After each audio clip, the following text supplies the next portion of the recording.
सौतेली माँ, भगवान ऐसी माँ किसी को मत देना। एक छोटी सी बच्ची की दुख भरी पुकार। एक नगर में एक मनुष्य रहता था। कुछ समय के बाद उसकी पत्नी मर गई। उसकी लड़की का नाम था रानी। एक दिन उसने दूसरा विवाह कर लिया। उसकी सौतेली माँ रानी से बिल्कुल भी प्यार नहीं करती थी। पूरे दिन काम करके थक हार के बच्ची भूखी ही सो जाती थी। सौतेली माँ की अपनी भी एक बेटी थी जिसका नाम था मीना।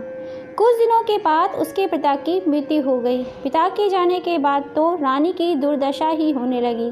यद्यपि पिता का एक विशाल भवन था, किंतु रानी एक छोटे से कमरे में रहती थी। अन्य कमरों में जाने की उसको अनुमति नहीं थी।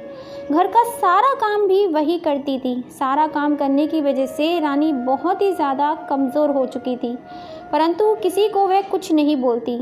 एक दिन सौतेली माँ ने उसे लकड़ी लेने वन को भेजा और विचार करने लगी, अच्छा हो इसे कोई भेड़िया खा जाए। लेकिन मरने वाले से बचाने वाला बड़ा बलवान होता है। सौतेली माँ का दुख का एक कारण यह भी था कि रानी बहुत ही सुंदर थी। एक दिन सौतेली माँ ने दोनों कन्याओं को कहा, गांव के तालाब से मछलियाँ पकड़ के लाओ। जो अधिक मछलियाँ नहीं लाएगी उसे रात्रि में भोजन नहीं मिलेगा। रानी ने विचार किया, यह नियम सिर्फ मेरे लिए ही लागू होगा। उसने प्रातःकाल से शाम तक अपनी टोकरी मछलियों से भर ली। भरी हुई टोकरी देखकर मीना ने कहा, बहन तेरे मुख पर धूल लग गई है, इस सरोवर में स्नान क्यों नहीं कर लेती हो। जब रानी स्नान करने गई तब मीना उसकी मछलियों से भरी टोकरी लेकर घर की ओर चल पड़ी। रानी बिलाप करने लगी। कुछ समय बाद सरोवर में से एक जल परी निकली। उसने बिलाप का कारण पूछा। रानी ने सारा वृत्तांत कह सुनाया।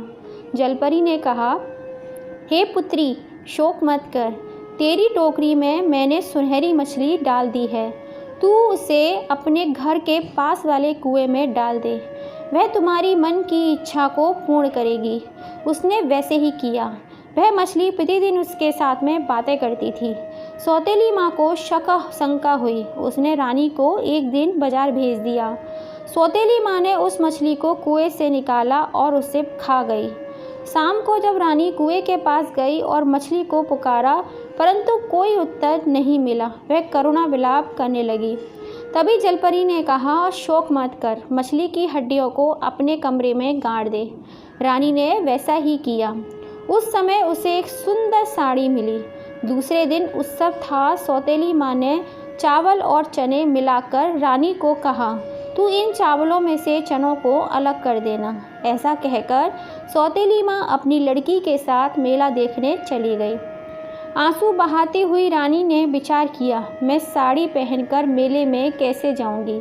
उसी समय हजारों चिड़ियाएं वहां आ गईं और क्षण भर में ही चावलों में से चनों को अलग कर दिया। वह शीघ्र ही साड़ी और जूते पहनकर राजकुमारी की तरह मेले में पहुंची। उसे वहां पर देखकर मीना ने माँ के कान में कहा, यह लड़की जो राजकुमारी जैसी लग रही है, कहीं ये रानी तो नहीं। सौतेली माँ को देखकर रानी भय के कारण वहां से भागने लगी।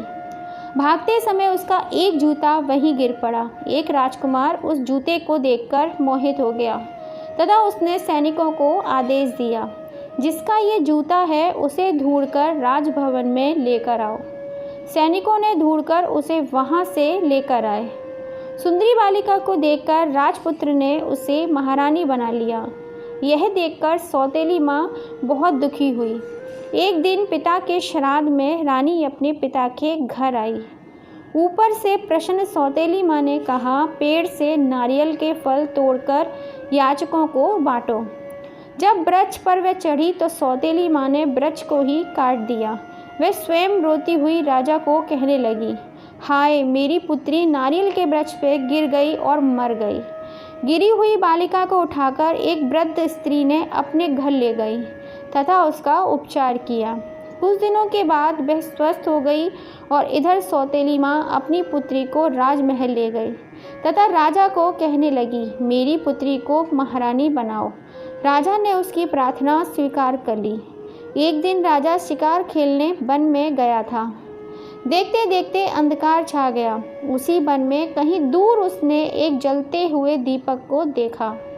बहुत देर बाद वह वहां पहुंच गया। राजा ने कहा, मैं यहाँ रात्रि में विश्राम करना चाहता हूँ। वृद्धा स्त्री ने कहा, राजा का स्वागत किया। वहाँ रानी को देखकर राजा को बहुत ही आश्चर्य हुआ और यह आनंदित भी हुआ। महारानी के मुंह से सौतेली माँ के द्वारा किया गया सारा वृत्तांत सुनकर राजा कुपित हो गया और सैनिकों को आदेश दिया कि महारानी की सौतेली माँ और उसकी पुत्री को कारागार में डाल दो। कारागार में पड़ी सौतेली माँ ने विचार किया, भगवान के घर देर है अंधेर नहीं। दोस्तों, आपको ये कहानी कैसी लगी? कहानी को पूरा सुनने के लिए आप सभी का दिल से धन्यवाद। कहानी पसंद आई हो तो हमारी इस छोटी सी फैमिली का हिस्सा ज़रूर बनेगा। प्लीज़ चैनल को लाइक एंड सब्सक्राइब ज़रूर कीजिएगा। फिर मिलेंगे आपसे ऐसी ही किसी कहानी के संग में। जय श्री राम दोस्तों, स्वस्थ रहिए, स्वच्छ रहिए। धन्यवाद।